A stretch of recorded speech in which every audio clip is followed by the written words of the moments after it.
प्रकरण 6 पाचवं तत्व वंचितांचा विचार मनात ठेवणं. बिल गेट्स म्हणतात, आपल्याकडच्या भांडवलशाहीची रचना 2 प्रकारचे हेतू मनात ठेवून होणं गरजेचं आहे. एक म्हणजे स्वतःचा नफा मिळवणं आणि दुसरं ज्या निम्नस्तरीय लोकांना बाजारपेठेच्या नियमांचा फायदा होत नाही त्यांच्या दृष्टीने ही परिस्थिती अनुकूल करणं. डॉक्टर राणा कपूर यांनी 2004 साली समाजातील सर्व स्तरातल्या लोकांना परवडू शकेल अशा बँकेची स्थापना करण्यासाठी त्यांची बहुराष्ट्रीय कंपनीतली नोकरी सोडली. त्यांना अशी बँक सुरू करायची होती जिचा लाभ समाजातल्या जास्तीत जास्त लोकांना घेता येईल आणि दीर्घकाळासाठी त्यांच्या आर्थिक गरजा भागवण्यासाठी या बँकेकडून त्यांना कायम मदत मिळत राहील.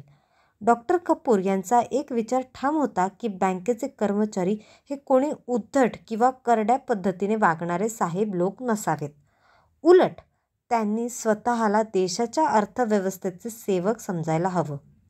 भारतीय अर्थव्यवस्थेचा एक भाग बनून देशाला सेवा पुरवताना त्यांच्या दृष्टीसमोर ज्यांना बँकेचा सेवा कधी उपलब्धच होऊ शकत नाही असे 60 कोटी भारतीय लोक होते. आपला हा विचार प्रत्यक्षात आणण्यासाठी ते जी एक बँक सुरू करणार होते तिचं नाव त्यांनी येस बँक असं ठेवलं. या बँकेचा अधिकारी वर्ग निवडताना त्यांनी उद्योग जगातल्या अत्यंत बुद्धिमान अशाच लोकांचा विचार केला. या लोकांवर त्यांनी सर्वसामान्य भारतीय कुटुंबाच्या आणि व्यावसायिकांच्या सर्व आर्थिक गरजा पूर्ण करण्याची जबाबदारी सोपवली. सर्वसामान्य लोकांना विविध प्रकारच्या आर्थिक सोयी आणि सुविधा पुरवण्याचं काम येस बँकेने त्यानंतरच्या काही वर्षांमध्ये झपाट्याने सुरू केलं. या सेवा कधी थेट पुरवल्या जातात तर कधी मध्यस्थांकडून त्यांची पूर्तता केली जाते. यासाठी बँक ज्या प्रकारच्या अत्याधुनिक आर्थिक व्यवहारांचा अवलंब करते तशा तऱ्हेचे व्यवहार तोपर्यंत फक्त मोठ्या कंपन्यांमधूनच केले गेले होते. त्या पद्धती छोट्या आणि मध्यम स्वरूपाच्या संस्थांना आणि ना नफा तत्वावर चालणाऱ्या संस्थांनाही आधारभूत ठरतात.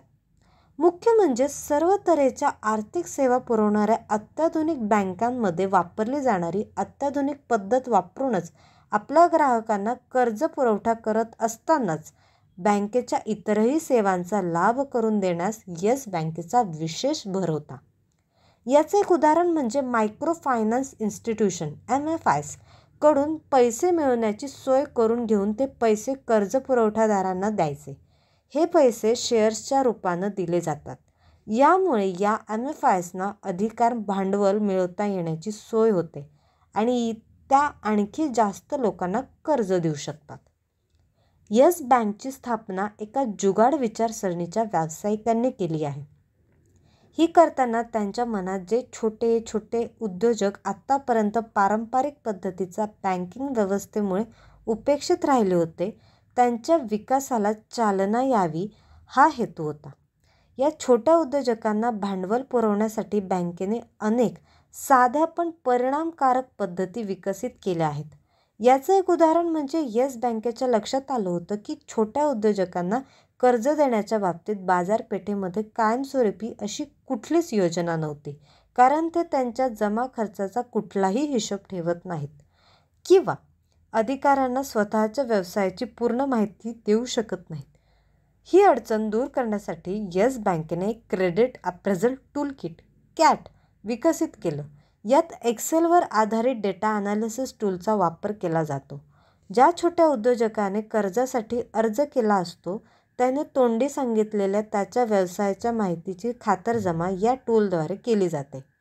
या प्रकारची माहिती त्याच्या किंवा तिच्या सहकाऱ्यांनी आधी कर्ज घेताना ज्या प्रकारे दिली असते त्याच प्रकारे तो किंवा तीही देते. यामुळे कर्ज देण्याचा निर्णय जलद आणि चांगल्या प्रकारे घेतला जातो. यात महत्त्वाची गोष्ट अशी आहे की जुगाड तत्वाचा वापर करत विकसित केलेली गेलेली येस बँकेची ही कार्यप्रणाली बँकेला नफा मिळवून देत आहे. जरी बँकेची 46% कर्ज भारतीय अर्थव्यवस्थेतल्या निम्नस्तरीय वंचित घटकांना दिली गेली असली तरी कर्जाऊ दिल्या गेलेल्या रकमेवर बँकेला येणाऱ्या खर्चाच्या 2% रक्कम बँकेला मिळतच असते. या उलट बाकीच्या बँका उधार दिलेल्या रकमेवर येणाऱ्या खर्चापेक्षा 1 ते 1.5% कमीच मिळवतात. 2009-10 या आर्थिक वर्षात बँकेच्या ताळेबंद बॅलन्स शीटमधला 36,000 कोटी हा आकडा वाढवत नेऊन बँकेच्या या यशस्वी पद्धतीवर स्वार होत डॉक्टर राणा कपूर यांना 2015 सालापर्यंत तो 1.5 लाख कोटी रुपयांवर नेऊन ठेवायचा आहे. डॉक्टर कपूर म्हणतात, येस बँकेत आम्हाला सर्वप्रथम सामाजिक स्थैर्यावर लक्ष केंद्रित करायचं आहे आणि अर्थातच त्याची मदत आमच्या व्यवसायालाही स्थैर्य प्राप्त होण्यासाठी आपोआपच होईल. आम्ही कमी उत्पन्न गटाच्या लोकांना मदत करतो ते कॉर्पोरेट जगताने जपायचं असलेलं सामाजिक जबाबदारीचं भान एवढ्याच मर्यादित अर्थाने नाही. तो आमच्या सर्वसमावेशक व्यावसायिक पद्धतीचा खरं तर मूळ गाभाच आहे. माझ्या शेअरहोल्डर्सचं हित जपणं आणि माझ्या समाजाचं हित जपणं या दोन्ही बाबतीत मी थोडाही फरक करत नाही. विकसनशील देशांच्या बाजारपेठांमध्ये डॉक्टर राणा कपूर यांच्यासारखे अनेक जुगाड संशोधक आहेत. त्या सर्वांनी यशस्वी रीतीने त्यांच्या समाजातल्या निम्नस्तरीय लोकांचा समावेश स्वतःच्या व्यवसायात करून घेतला आहे.